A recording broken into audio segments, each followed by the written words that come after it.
On करता हूँ।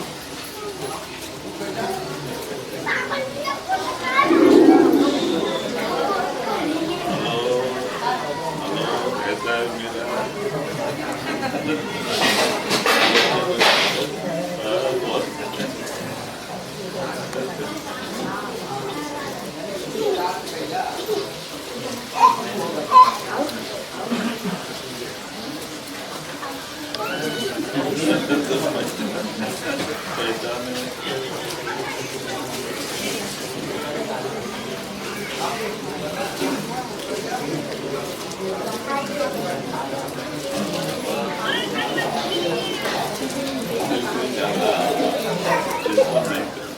सब जीव के कर्म लगना। अभी तुकाराम जी पूरा भक्ति के रास्ते में थे, उसे मग्न हो गए, लेकिन वो नहीं सुने। और वो तो बाल बच्चे और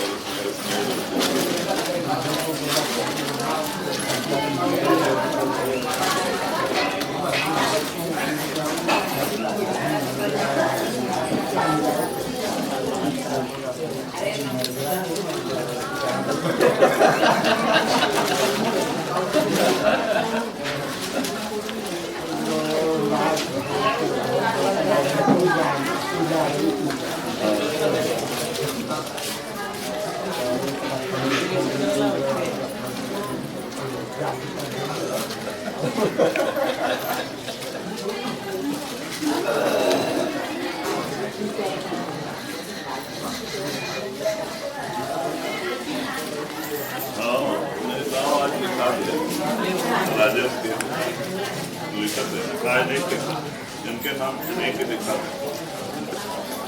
और थोड़ा लिख लेना। हाँ, ऐसा ही होता है। जो आप पे आने तो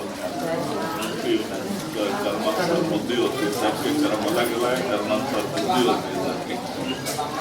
अभी तुकाराम जब जाने लगे, उनको ऊपर से संदेश 2 दिन पहले आ गए।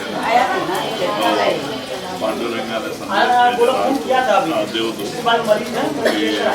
तुकाराम को तालाब के पास उसको मेहमान उतरेगा गाँव के बाहर। और दूसरे दिन सवेरे आराम से स्नान करके नाश्ता करके 11 बजे आने था, 9 बजे नाश्ता वास्ता करके चले गए गाँव के बाहर तालाब के पास, जहाँ रात देवदूत ने बोला था, वहाँ जाकर ध्यान बैठ के ठीक 11 बजे पुष्प विमान आया बैकुंठ से, और आप उस पर बैठे चले गए हंसते हुए।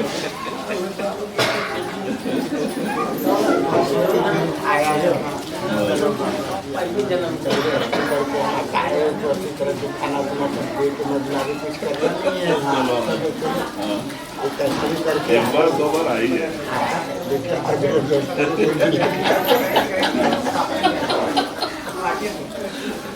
तो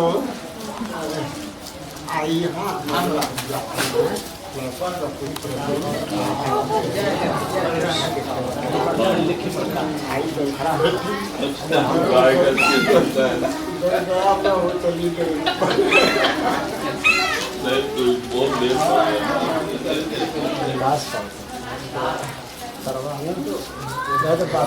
और कबीर साहब की बड़ी सेवा करते।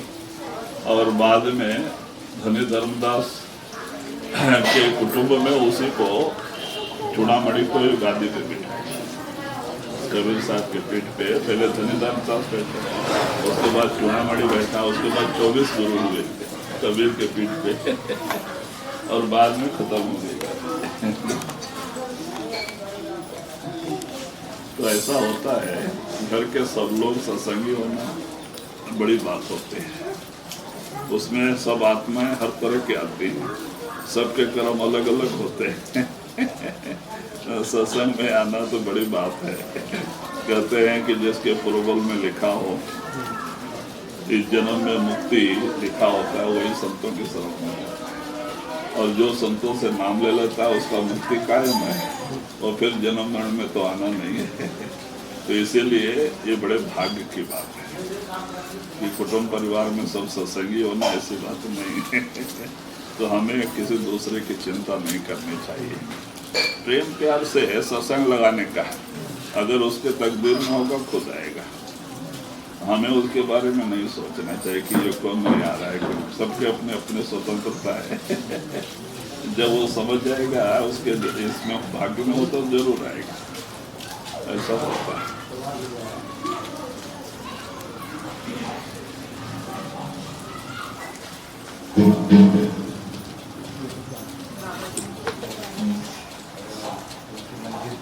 मूर्ति के पास कमल का फूल रखा हुआ है। ये तो ये लोगों ने किया है, मंदिर बनाया ना, ये महंत हो गए ना, अभी संत नहीं महंत, तो वो लोगों ने सब ये किया था, वो कुछ भी बताते हैं। कमल के फूल का क्या? वो कमल के फूल के पत्र के ऊपर भी मिले थे ना कभी पैदा, तो इसलिए वो उनके पास रखते कि हाँ, क्योंकि वो गरीब ब्राह्मण के पेट से पैदा हुए कबीर साहब, क्योंकि वो एक विधवा ब्राह्मणी थी, उसको 2.5-3 साल हो गए थे पति गुजर के, तो वो स्नान करने के लिए जा रहे थे, उसके गुरु रामानंद स्वामी दूसरे स्नान के लिए 8 बजे आ रहे थे, क्योंकि 4 दफा स्नान करते थे रामानंद, सवेरे 4 बजे, फिर दूसरा स्नान 8 बजे, और तीसरा दोपहर 12 बजे, फिर शाम को 4 बजे, 4 दफा स्नान करके ध्यान बैठते थे। वो सिंधु पुरुष थे रामानंद स्वामी, तो उसकी वो शिष्या थी। ये स्नान करके आ रही है और ये स्वामी जी दूसरे स्नान के लिए जा रहे हैं। अब रास्ते में गुरुदेव का दर्शन हो गया, तो उसने दंडवत नमस्कार किया और ये खुश हो गए, और खुश होकर पुत्रवती का आशीर्वाद दे दिया। वो विधवा है, अब वो शर्म के मारे डूब गया, महाराज आप कैसा आशीर्वाद दिए, मेरे पति जाकर 2.5-3 साल हो गया, लोग क्या सोचेंगे मेरे बारे में, दया करो और ये आशीर्वाद वापस लो।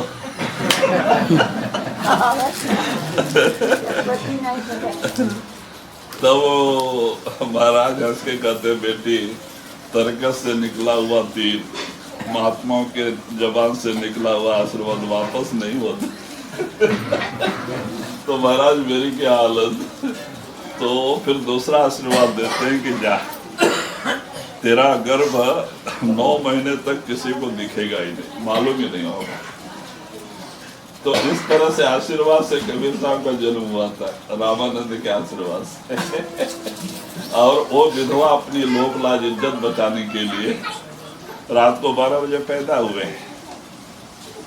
तो उनको उठा के लेके गए सूप में, और उठा के ले जाके जो थोड़े दूर पे लहर सारा तालाब था उसके घर के पीछे, और कमल के फूल और पत्र थे, पत्ते बड़े बड़े होते हैं ना, तो उसी कमल के पत्ते पे लिटा के चले आए। ये तो दैविक शक्ति थी, और पत्ते पे ऐसे ही पड़े थे। तो सवेरे एक निया नीमा जुलाहे दंपति, वो अपनी औरत को बैलगाड़ी में लेके आ रहा था, तो जैसे ही तालाब के पास पहुंचा तो उसको कोई छोटा बच्चा रोने की आवाज आने लगी। तो छोटा बच्चा रोने की आवाज आने लगी, तो उसको बड़ा आश्चर्य हुआ कि इतना रात को 5 बजे अंधेरा था और छोटा बच्चा ऐसे निर्जन तालाब में रो रहा है, कौन है? तो उसने गाड़ी खड़ी कर, बैलगाड़ी, और उतर के गया तालाब के पास, तो देखता है कमल के पत्र पे एक सुंदर बालक रो रहा है, और उनको कोई संतान नहीं था। तो उसने क्या सोचा, चलो परमात्मा ने हमारे लिए इनको भेजा है। और वो वहां से उठा के लेके आया, पालन किया, और जब 4 महीने में नामकरण रखने लगे, जैसे हमारे हिंदू शास्त्र में रखते हैं, ऐसे मुसलमान, वो जुलाहा था ना, तो उसने मुल्ला को बुलाया, हम पंडित को बुलाते हैं, वो मुल्ला को बुलाया। ये सब एक शायद मुहूर्त, तो उसका नामकरण के लिए बुलाया, नाम रखने के लिए। तो मुल्ला कुरान लेके आए, अब वो लोग कुरान शरीफ से नाम रखते हैं, तो उसको कितना भी दफा खोल के देखे तो कबीर कबीर ही आ रहा है, अक्षर जोड़ने से कबीर ही आ रहा है, फिर बंद करके देखें फिर कबीर आ रहा है। अब वो कबीर कैसे नाम रखें, क्योंकि ये मानव का लड़का, माने कि मनुष्य का लड़का, कबीर परमात्मा का नाम है उर्दू में। अब इस बालक का नाम कबीर कैसे रखे? फिर बंद करते फिर खोलते, फिर कबीर ही आता है। तो इनको शंका हो गई, ये बालक कोई छोटी मोटी हस्ती नहीं।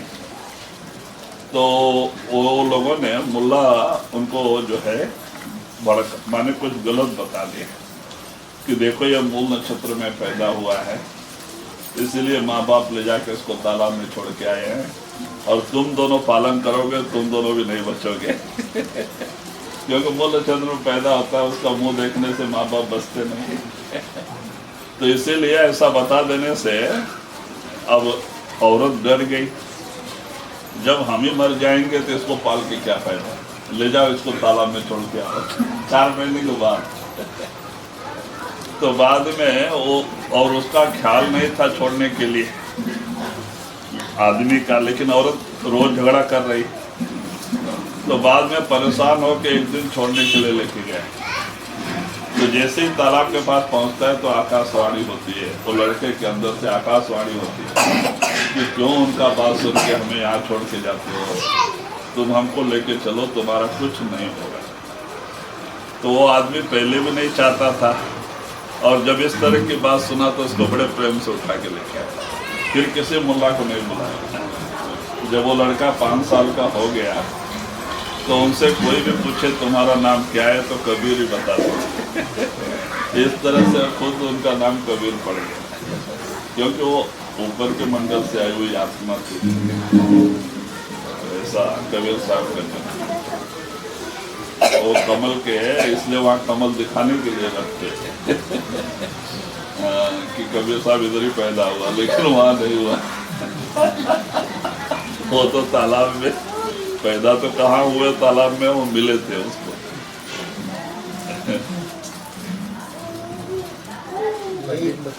यहाँ पे जो लोग हैं सब हम सत्संगी लोग हैं, नाम लेवा लोग हैं, सब ज़्यादा से ज़्यादा। और बाहर तो वहाँ सत्संग होती है, वहाँ दूसरा लोग भी आते हैं, सब तरह के लोग आते हैं। तो यहाँ जो है हम नाम लेवा का लोग हैं ज़्यादा से ज़्यादा करते। तो क्या है हमारे सुमिरन में जो है कमी है, क्योंकि बाबा जो बोलते हैं बाकी उसका असर कम पड़ता है। अगर हम सुमिरन करके अंदर जाएंगे, कुछ सुनेंगे, देखेंगे, तो उसका ये सुनने का 10 गुना ज़्यादा असर पड़ता है मन पे। तो यही कमी है हम लोग में, हमारी सुमिरन पड़ता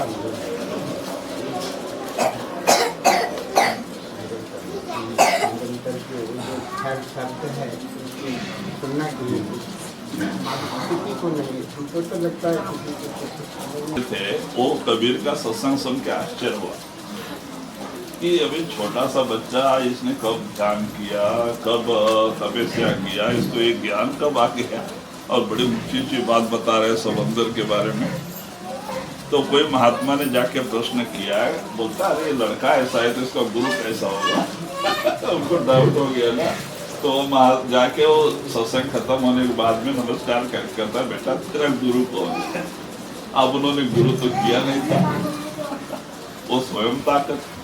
लेकिन क्या है न्याय, क्या है शास्त्रों में लिखा है गुरु के बगैर ज्ञान नहीं, गुरु के बगैर मुक्ति नहीं तो अब वो चुप हो गए, कबीर साहब को जवाब देने को नहीं हुआ।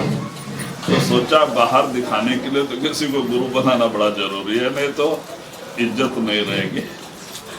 तो बाद में रामानंद का नाम बड़ा अच्छा था, उस समय काफी प्रचार था, सिद्ध पुरुष थे, राम भक्त थे, पंडित, और 4 दफा ध्यान बैठते, मानसिक पूजा करते थे।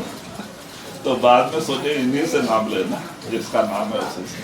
और स्वामी रामानंद के पास गए कभी, तो बोले बेटा तू जुलाहे में पैदा, मुसलमान जात में, और हमारे आश्रम में क्षत्रिय ब्राह्मण के अलावा दूसरे जात को आने, क्योंकि वो जात भेदभाव रखते थे, और राजा महाराजा के बच्चे हैं यहाँ।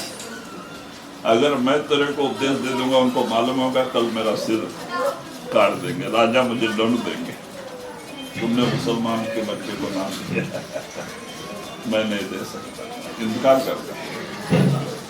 कबीर साहब ने हट किया, लेंगे तो तुम ही से लेंगे और कबीर साहब ने देखा 2-3 दिन देखा कि ये दिन इनकी दिनचर्या क्या है, सुबह से लेकर शाम तक ये क्या करते हैं देखा। तो ये सवेरे 3 बजे से स्नान करने को जाते थे, पहला स्नान, दूसरा 8 बजे, 4 बजे पहला स्नान, 8 बजे दूसरा, 12 बजे, ऐसा इनका टाइम था। तो कबीर साहब देखा कि 4 बजे रोज आते एक ही घाट पे। 2-3 दिन देखा कि घाट चेंज करते हैं क्या, नहीं दशाश्वमेध घाट एक ही घाट पे आते हैं, वही दशाश्वमेध घाट पे।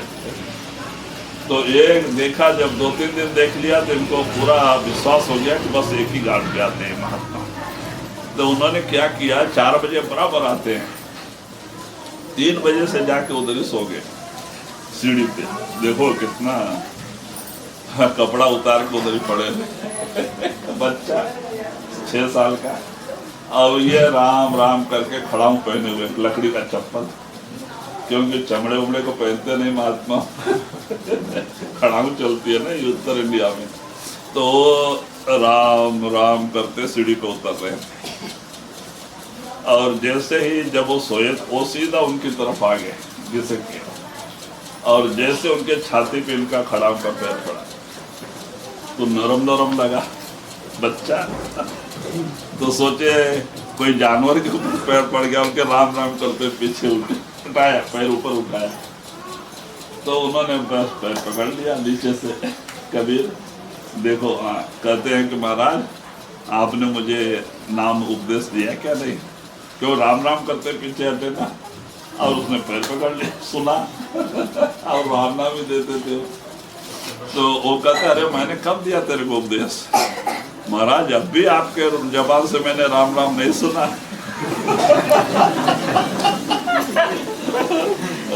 और मैं आपका चरण पकड़ा और आपने उपदेश दे दिया कहती है बच्चा बड़ा चालाक है। कहते अच्छा भाई ठीक है, मैंने तेरे को अपना शिष्य स्वीकार कर लिया, लेकिन तुम कभी आश्रम में आना नहीं मैं जब 4 बजे स्नान करके पहला स्नान करके जाके घर में ध्यान बैठता हूँ झोपड़ी में, तो तू उधर ही आके बगीचे में दर्शन करके जाना, आश्रम में ले आना, सवेरे सवेरे आके जा। बोला अच्छा महाराज ठीक। तो 4 से 5 वो ध्यान बैठते थे, ये रोज आना जाके बाहर पेड़ के नीचे चौतरे पे बैठे रहते थे, और बाहर निकले तो रोज दर्शन करते थे तो एक दिन ये मानसिक पूजा करते थे। वो मानसिक पूजा का मतलब कि फोटो वोटो मूर्ति नहीं, राम लक्ष्मण सीता को कल्पना से अपने मन में बिठाना, और कल्पना से बिठा के तीनों को स्नान कराना, कपड़ा पहनाना और गंध तिलक लगाना, फूल का हार पहनाना, किरीट रखना, सब कल्पना से मानसिक ध्यान करते इसको, तीनों को बिठा के, और वही पूजा वो करते थे। तो एक दिन क्या किया, ये मानसिक ध्यान में बैठे थे और स्नान करा के गंध तिलक लगा के किरीट रख दिया सिर पे राम के, और फूल का माला भूल गए अब फूल का माला पहनाने को जाते तो किरीट बहुत चौड़ा है और माला छोटा है, जाता नहीं। तो सोचते हैं क्या करना, 10 मिनट तक सोच रहे क्या करना। बालक कबीर बाहर देख के सब तमाशा देख रहे हैं, दरवाजा बंद है, ये परेशान है। अगर किरीट हटा के माला पहनाते हैं तो मर्यादा पुरुषोत्तम राम की मर्यादा का सवाल है, अब क्या करें, चक्कर में पड़े हैं। तो वो कबीर से रहा नहीं गया बाहर, बालक कबीर से। तो वो आके दरवाजे पे खड़ा होकर कहता अरे महाराज क्यों इतना चिंता कर रहे हैं, किरीट उठाने की जरूरत नहीं है, हार में गांठ होती है, गांठ खोल के और गले में बांध दो तब तो रामानंद को साख लगा, मैं अंदर कर रहा हूँ, ये बाहर बोल रहा है, कौन सा कौन है बाहर वहां से भाग के बाहर आए, बाहर आके देखते तो बालक कबीर, बस कबीर का चरण पकड़ लिए रामानंद, कहते तू कोई महापुरुष है, तू बनी बनाई आत्मा है, तू मेरा भी उद्धार कर मैं तो अज्ञान में हूँ। तो बाद में कबीर साहब समझ गए अब ये छोड़ेंगे नहीं, तो कबीर साहब वहीं बिठा के सतनाम दिया उनको, सतनाम रामानंद स्वामी को, ये छोड़ो ये करो, अंदर जाने की विधि समझाई, सतलोक सचखंड का रास्ता बताया और बता के कहते हैं कि ये भजन करो आपकी मुक्ति होगी। तब रामानंद भजन और उसी दिन रामानंद की आंख खुली हुई थी, क्योंकि वो 6वें 7वें मंडल पहुंचे हुए थे, खाली पूजा ये मानसिक ध्यान करके। तो बाद में उन्होंने कबीर का फिर चरण पकड़ लिया, कहते महाराज मेरे ऊपर एक कंटक है। बोले क्या? कि जो अभी काशी का राजा बना हुआ है वो मेरी अंत समय में हाथी के पैर, माने पहले तो मुंह काला करके गधे पे बिठा के 4 गांव घुमाना है और बाद में हाथी के पैर में सरपणी से बांध के हाथी दौड़ाना, मारना है। ये मेरे भाग्य में है, मेरे को इस तरह से मरना है। तो आप एक दया करो, आप महापुरुष हो। कहते मैंने आगे जन्म में उसको मारा है, हाथी के पैर में बांध के, मारने दो, मारने से कर्जा पूरा हो जाएगा। लेकिन जो मुंह काला करके 4 गांव घुमाना है, ये एक माफी करा दो, माफ करवा दो।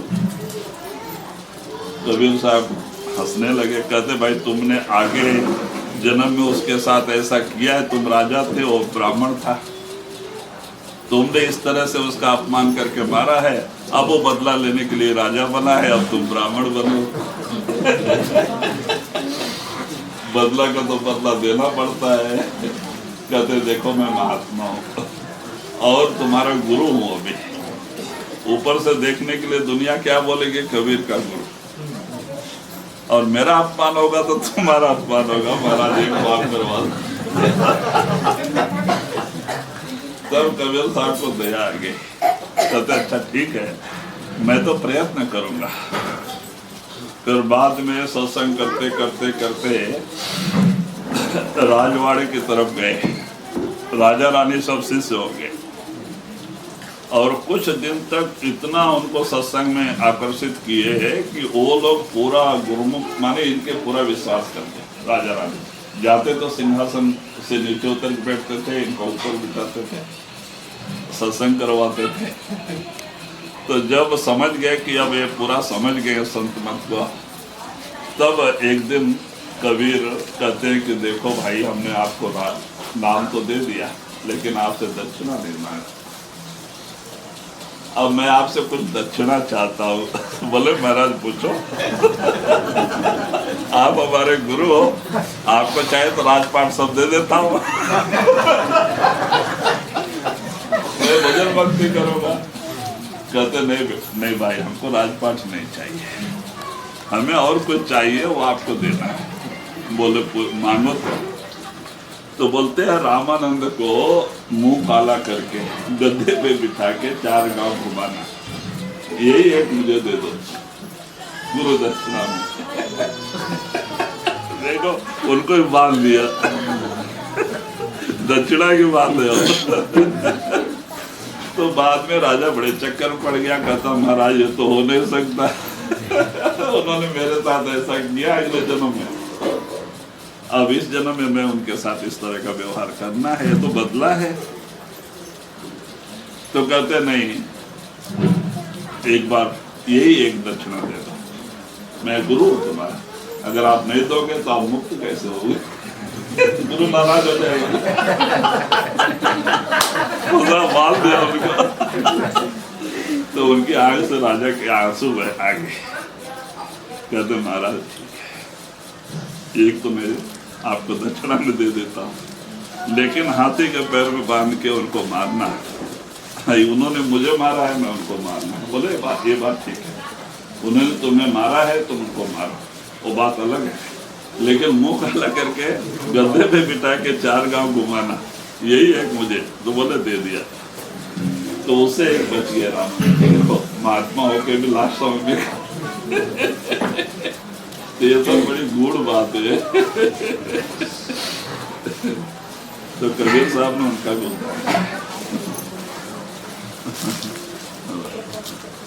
बाबा जी वो काशी के राजा को मालूम है क्या?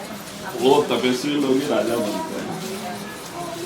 आगे कोई भजन सुमरन किया हो, ध्यान किया हो, वही लोग ही राजा महाराजा बने, मामूली लोग नहीं बन सकते। लेकिन पहले राजा तो बहुत कष्ट देता है।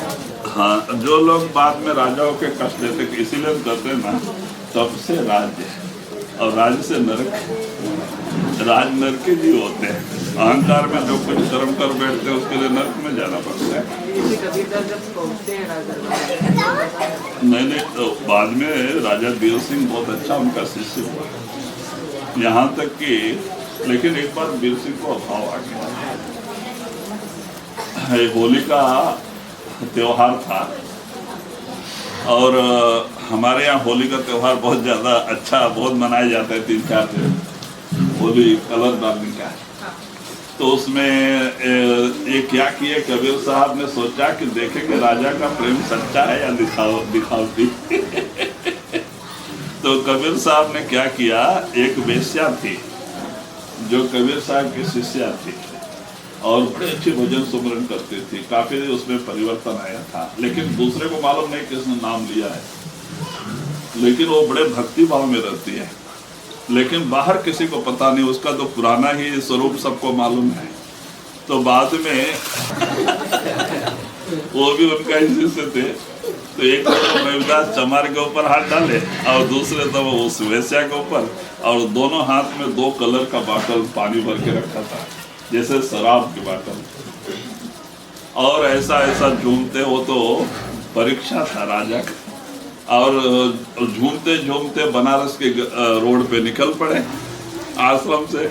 अब थोड़ा दूर पे गए, जब लोग बच्चे देखे तो लोग शरर कबीर करके कोई कीचड़ मारता है, कलर डालता है। अब कबीर वहां पहुंचने तक एकदम काला कलूटा, एकदम कीचड़ उचड़ से सना हुआ कपड़ा, क्योंकि कबीर ने शराब पी लिया। भांग पीते हैं ना, उस समय आप देखेंगे घर घर में भांग बना के रखते थे पहले, जो आता था तो गिलास बस भांग देते थे। हमारे बचपन हमने देखा है, यहाँ पे ड्रम भर भर के भांग बनाते थे वो होली में। तो भांग पी के सब नशे में रहते हैं, उस समय भांग पीने से थोड़ा भूख ज्यादा लगती है। तो बाद में ये कबीर ऐसे ऐसे झूमते हुए जा रहे हैं ना, और सीधा राजमहल में पहुंच गए, अंदर चले गए। द्वारपाल ने क्या सोचा, महाराज के गुरु हैं, उनके सब अंदर छोड़ दिए। अब गए ऐसे ही झूमते झूमते गए, बाटल दोनों हाथ में है, शराब की पानी का है, कलर बाटल है। अब गए तो सिकंदर लोधी और राजा वीर सिंह दोनों बैठे हुए थे, और दूसरे राजा महाराजा को चर्चा चल रही थी, और ये सीधा वहां पहुंच गए। एक तरफ वेश्या, एक तरफ रविदास चमार, दोनों के ऊपर हाथ रख के झूमते हुए जा रहे हैं शराब पिए जैसे, और सब कीचड़ उचड़ से सने हुए। तो सिकंदर लोधी हास्य करता है कि महाराज ये तो आपके गुरु हैं, क्या इस हालत में शराब पी दिया है, आज इनकी ये हालत हो गई है, ये महात्मा है क्या? तो राजा वीर सिंह उठे नहीं सिंहासन से, नहीं तो उठ के गुरु को ऊपर बिठाते थे, आप नीचे बैठते थे, इज्जत देते थे। इनके अंदर अभाव आ गया कि वो महाराज ने शराब पी ली, एक तरफ वेश्या और दूसरे तरफ रविदास चमार। तो गुरु ने शराब पी ली है बोल के वो अभाव में उठे ही नहीं, कि इतनी बड़ी सभा में हमारा अपमान करा दिया गुरु ने। तो राजा को ये भावना आगे उठा ही नहीं।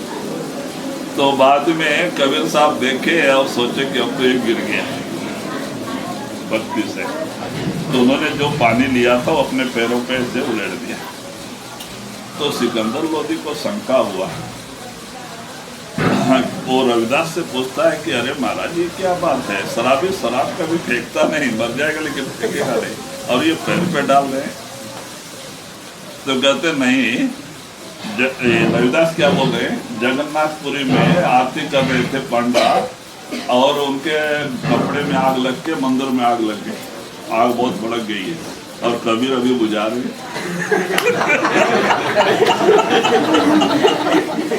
पैर में पानी डाल रहे, एक कह रहे धीरे धीरे डाल रहे ना, और कहते बुझा रहे। तो सिकंदर लोधी तो बड़ा अजीब आदमी लोग है, एक तो शराब पिया है, पैर पे शराब डाल रहा है, दूसरा कहता आग लगी है बुझा रहे।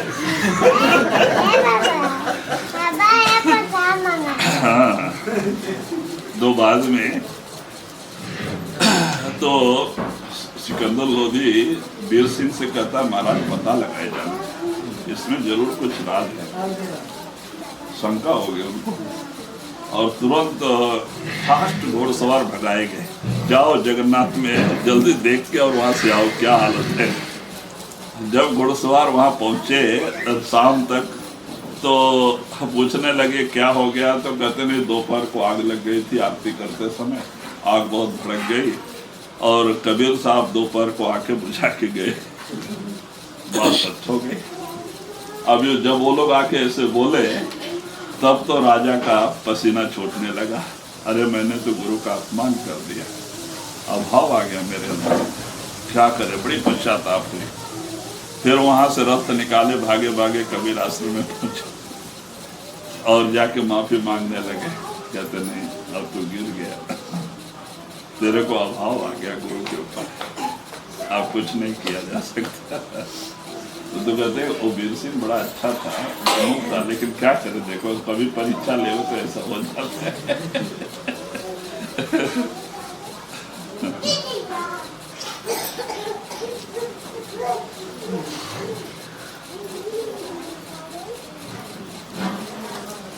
आपकी वाणी वहाँ गुरु ग्रंथ साहिब में है, पंजाब में, वो लोग बड़ी इज्जत देते हैं। हाँ, तो वो लोगों ने सोचा कि कभी गुरु इनका जो रविदास जी का जन्म स्थान ढूंढना चाहिए और वहाँ से कुछ लोग आके ढूंढा उस जगह को, देखा तो बड़ी विचित्र हालत थी यहाँ के, तो उन्होंने केस किया ब्राह्मणों पे और केस करके और कुछ गवर्नमेंट से मिल के इन सबको हटाया और वहाँ पे बहुत बड़ा बिल्डिंग बना के उनके जन्मभूमि पे और उसमें फिर रविदास की बड़ा मूर्ति बनाए। आज वहाँ पे अन्नदान भी 5-6 महले का बनाए, आज वहाँ अन्नदान भी मिलता है टाइम टाइम। सिखों ने बना के वहाँ सब व्यवस्था किया कि रविदास तो संत थे और ये लोग फिर इस तरह का व्यवहार कर रहे हैं बोल के फिर उन्होंने वहाँ बड़ा आश्रम बना दिया और आज भी वहाँ खाना पीना चलता है। और बड़ा बोर्ड लगाए जगह जगह, बड़ा बड़ा बोर्ड रविदास आश्रमों के जाने की, तो वो सब सिखों ने किया। और सब हाँ मेरे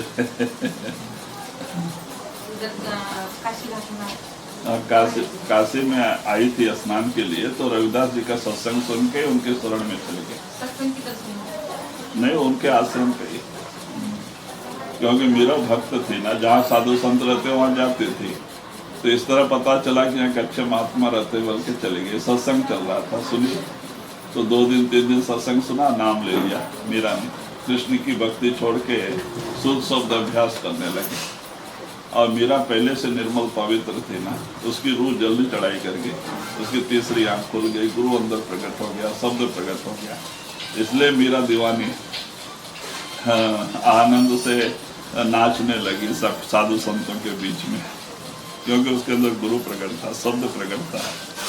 तो इसीलिए क्या हो गया कि जो वहाँ उनके पति गुजर जाने के बाद जो उनका छोटा भाई बैठा था ना, वो अच्छा नहीं लगा उनको कि मेरा इस तरह से राजवाड़े में पैदा होके और इस तरह से साधु संतों के बीच में नाचे, हमारी इज्जत खराब होती है। वो क्षत्रिय, वो राजपूत और राजस्थान के और राजा लोग हैं ना, राजा घराने पैदा होकर इस तरह का व्यवहार करे अच्छा नहीं। तो उन्होंने मीरा को बहुत समझाया, लेकिन मीरा नहीं मानते थे, तो वही बाद में उसको मारने का ख्याल किया मीरा को, क्योंकि मानेगी नहीं।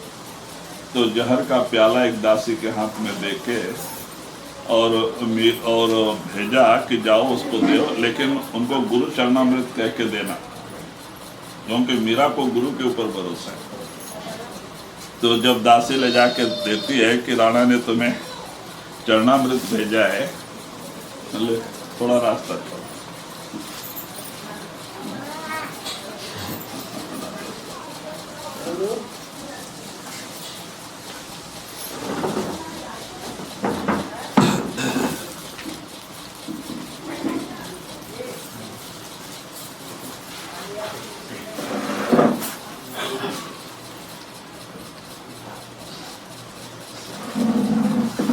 तो तो दासी ले जाके मीरा के हाथ में देती है और क्या कहती है कि राणा ने आपको गुरु चरणामृत भेजा है।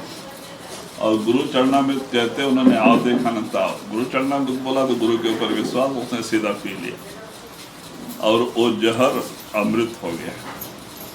जब मीरा इस तरह से नहीं मरी, क्योंकि उसके अंदर गुरु प्रकट था ना तो मीरा इस तरह से नहीं मरी, तब राणा ने क्या किया, जंगल से एक जंगली सर्प पकड़ के लेके आया कि वो आदमी को देखा ही ना हो, और जैसे वो पिटारा खोले उसको डस ले, बड़ा विषैला सांप।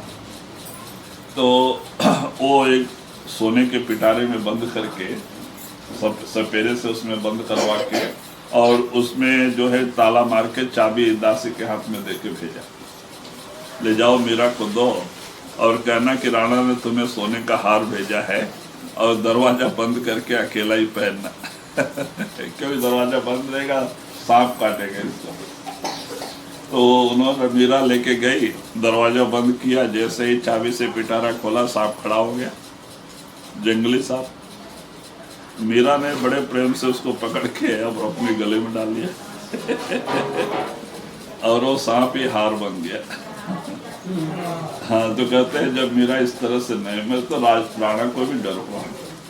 तो बाद में मीरा ने सोचा ये तो मेरे मारने के पीछे पड़ा है, तो इसके राज्य में रह के फायदा ही क्या है, और वो राज्य छोड़ दिया, द्वारका को चली गई। गुजरात में है ना द्वारका, पहला जो कृष्ण की द्वारका तो डूब गई समुद्र में, उसकी कहानी बहुत लंबी है वो क्या हो गया ना, जब कबीर साहब आ रहे थे ऊपर से, जब कबीर साहब आ रहे थे ना, तो निरंजन और कबीर की लड़ाई हुई। कबीर बड़े भाई है ना, वहाँ योगजीत नाम है ऊपर तो जब लड़ाई हुई कि आप हमारे देश में क्यों जा रहे हमारे जीवों को लेकर आने के लिए, तो कबीर कहते हैं हमें पिता ने भेजा है, उनका को मानेंगे, तू कौन होता है, तू तो छोटा भाई है ना जिस तेरे को भेजा वो मेरे को भेजा है, मैं जाके अपना काम करूँ तो अपना काम कर दोनों में लड़ाई हो गई।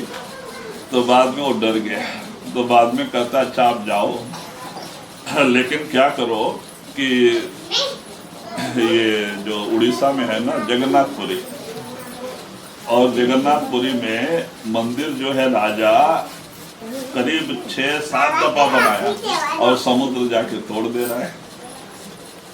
समुद्र को गुस्सा है, रामा अवतार में उन्होंने डर दे के उसको एक किया था ले हुआ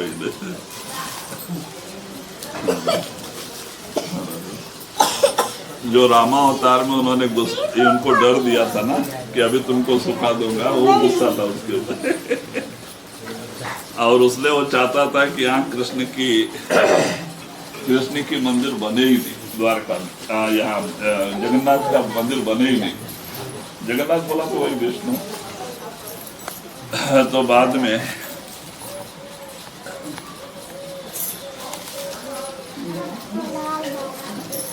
बाद में क्या किया, तो निरंजन उनसे कहता है कि महाराज आप मृतलोक में जा ही रहे हैं, तो ये काम करो मंदिर बनवा दो, आप मेरा ही बड़े छोटे भाई का एक विनंती मांगे।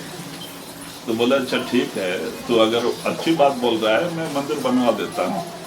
तो जाके उन्होंने वहाँ खड़े हो गए, राजा से कहा फिर बनाओ, और 7-8 बार वो राजा बड़ी मेहनत से बनाता है, उसको ऊपर से हुक्म आया था निरंजन का, बनाता है तो जाके समुद्र तोड़ देता तो समुद्र के किनारे। तो बाद में ये जाके कबीर वहाँ खड़े हो गए समुद्र के सामने। समुद्र बड़े गुस्से में राजा को बोला तुम बनाओ, राजा बनाने लगे, समुद्र बड़े गुस्से में आया ऊपर। तो समुद्र को रोक के कहते भाई तू क्यों इतना गुस्सा करता है, तेरे को उन पे क्यों गुस्सा है? नहीं, उन्होंने रामा अवतार में उन्होंने मेरे साथ ऐसा व्यवहार किया था, मैं नहीं चाहता उनका यह मंदिर है देखो समुद्र।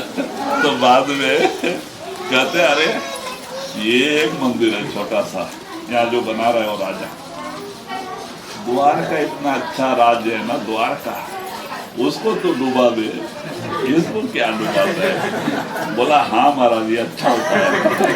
बोला हाँ उतना, वो देख वहां से बहुत सा खजाना हो जाना है, उधर डुबा दे, फायदा मिलेगा, इधर क्या है बोला ये अच्छा बात है। बोला अच्छा बना ले। तो बाद में मंदिर बन गया जगन्नाथ का इस तरह से, कबीर की तरह से, और बन गया। और इसको गुस्से में जाकर उसने द्वारका को डुबा दिया, अपने अंदर ले लिया। तो अभी जो बना है वो नया द्वारका है, कृष्ण की द्वारका समुद्र में। ये बड़ी लंबी कहानी है।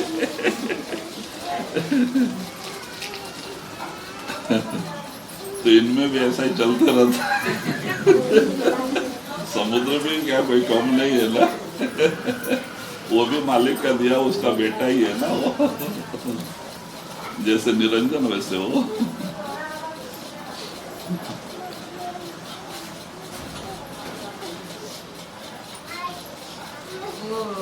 समुद्र में ब्रिज बना है उसके लिए वो बदला दे दिया। सेतु बनाने के लिए समुद्र को बार बार ये कह रहे थे ना वो, तो बाद में सेतु बनाने के लिए दिया। ये गुस्सा में आ गए तो वहाँ थोड़ा कम हो गया पानी। और ये लोग और पहले क्या था, वो पत्थर ला ला के रखते थे ना, वो नल नील दो बंदर जो ऋषि लोग बैठे थे ध्यान में ना, उस बगीचे में रहते थे। तो ये बंदर के बच्चे, ये लोग क्या बच्चे थे ना, मस्ती करते थे। जो ऋषि मुनि ध्यान बैठते थे तो उनका पूजा करने की जो मूर्ति होती, लिंग होता था ना, उसको ले जाके तालाब में डाल के आते थे। बंदर के बच्चे उठा के ले जाके तालाब में डाल दे। अब बड़ी परेशानी हुई बेचारे ऋषि मुनियों को, जाके फिर डूबना निकालना, परेशान होकर श्राप दे दिया उस दोनों को। अब बंदर दूसरा श्राप दे तो बेचारे का नुकसान हो जाएगा, बोल के ऐसा श्राप दिया कि उनका नुकसान भी नहीं हो, हमारा काम बने, बोल के जो भी तुम हाथ लगाओगे वो तैरेगा।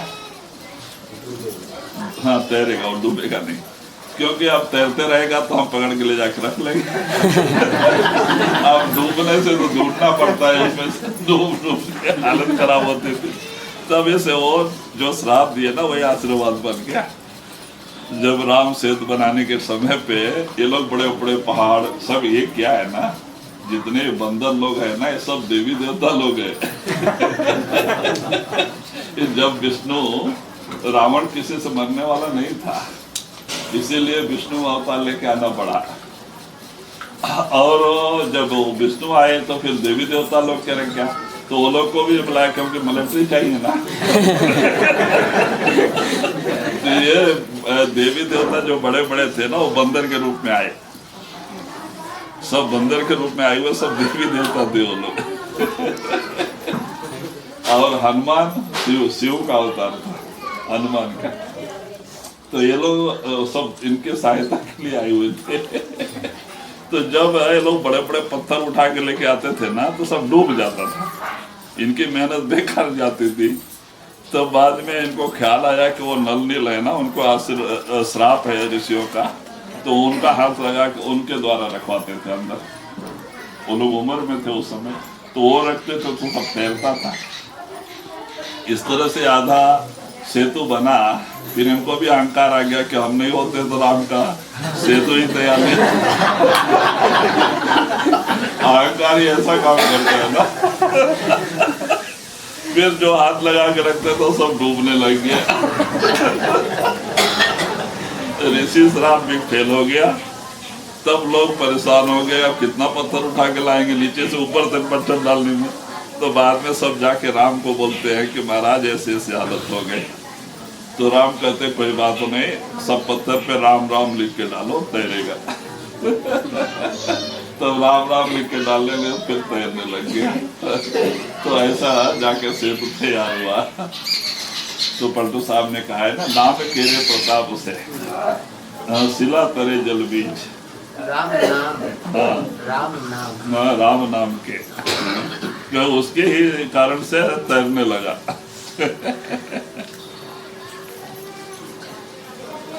तो ऐसे ऐसे बहुत कुछ कहानी। चलो अच्छा, एक बार दो बार 10 साल से मेरे घाट पे जाके आया हो। वो लोग बताते थे वहाँ से ऐसे बोल गई है, हाँ। क्यों मंदिर टेढ़ा हो गया, टेढ़ा हो गया। नहीं होगा, पंडा लोग को ही मालूम होगा। वो लोग बहुत कुछ बताते रहते।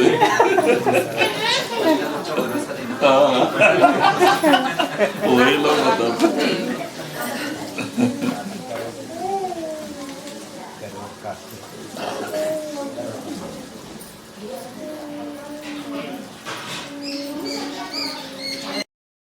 दर्श पियादा पालवा मैं तेरा विछोड़ा ठालवा वे मैनू रात दिने तड़पांदा तेरे दर्श बिना जिंद थोथरी वे मेरा लखां दा जीवन जांदा दर्श पियादा पालवा मैं तेरा विछोड़ा ठालवा वे मैनू रात दिने तड़फांदा तेरे दर्श बिना जिंद थोथरी वे मेरा लखां दा जीवन जांदा वे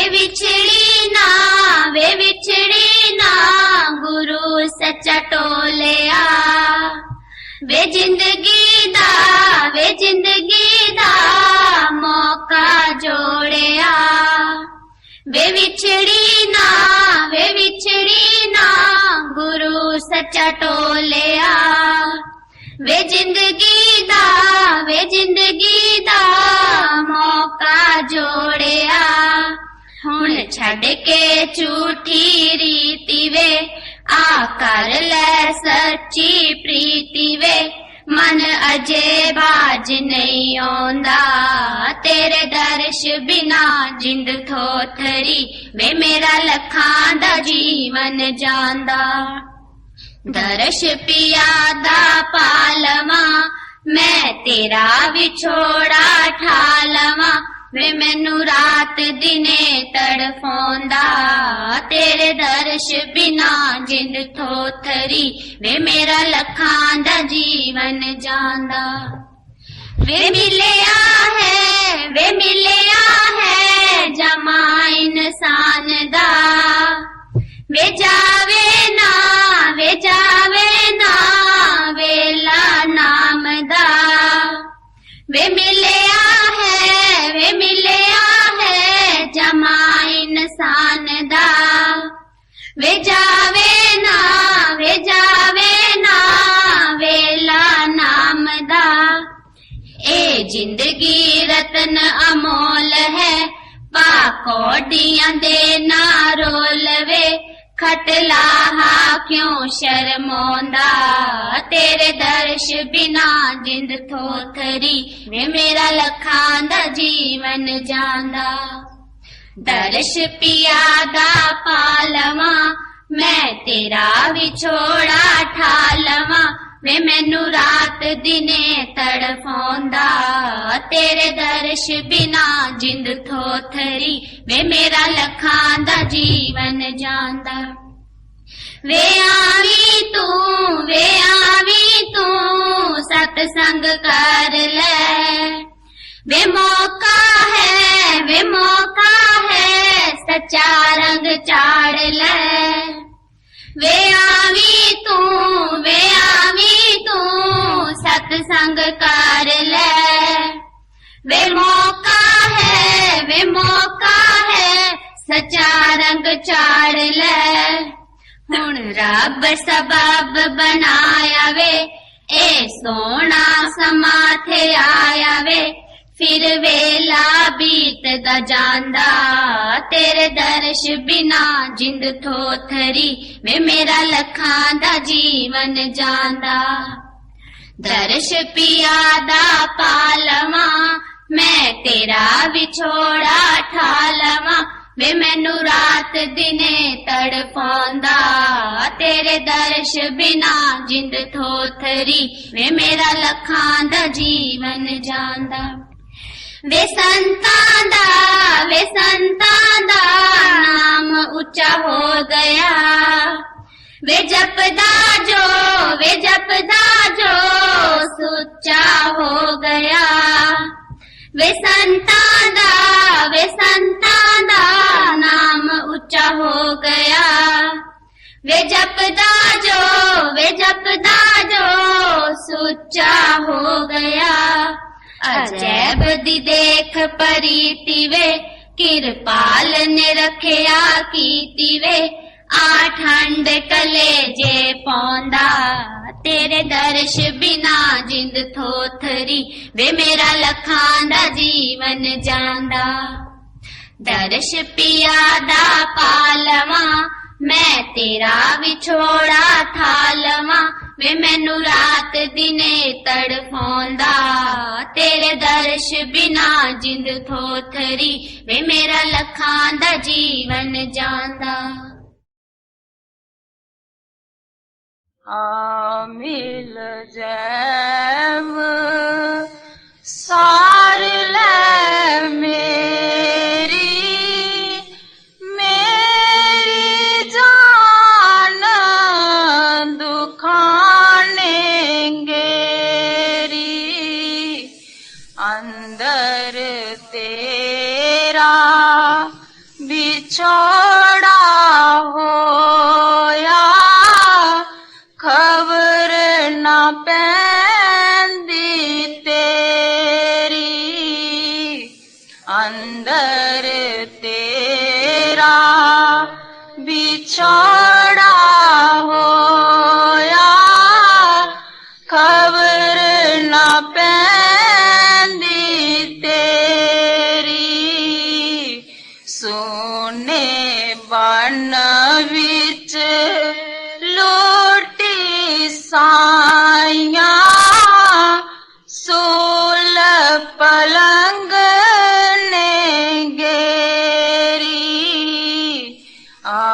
मिल जैव सार ले मेरी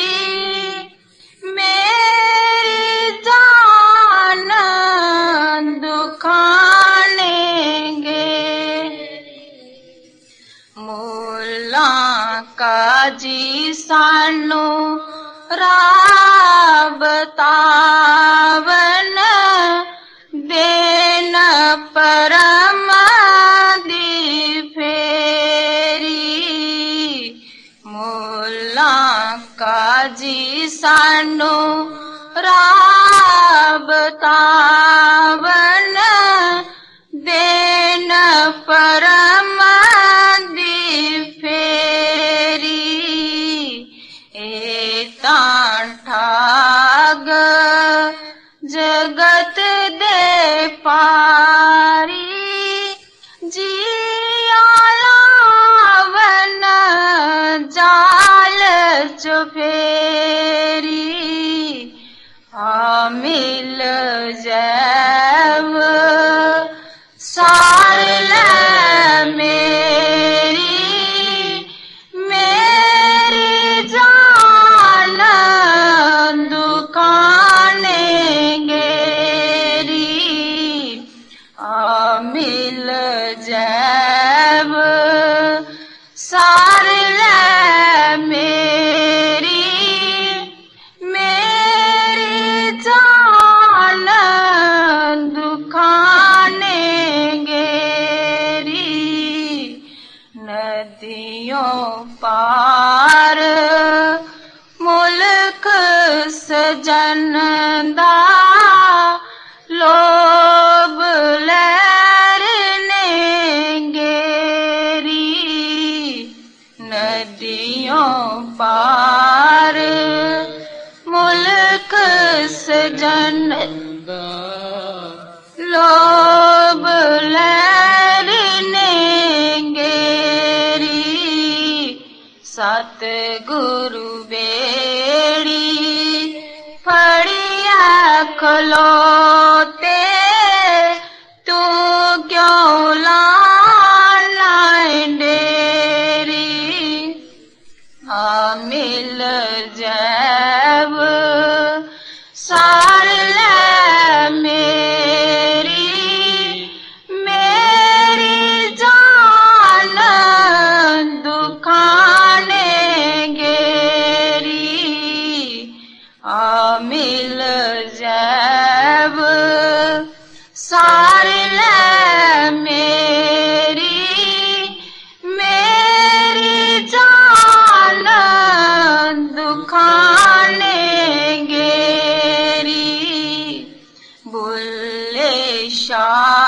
रब तेनू मिलसी दिल नू दे दलेरी बुल्ले शाह रब तेनू मिलसी दिल नू दे दलेरी प्रीतम पासों पुल ना साया पुल गयो शिकर दोपहरी आ मिल जैब सार ले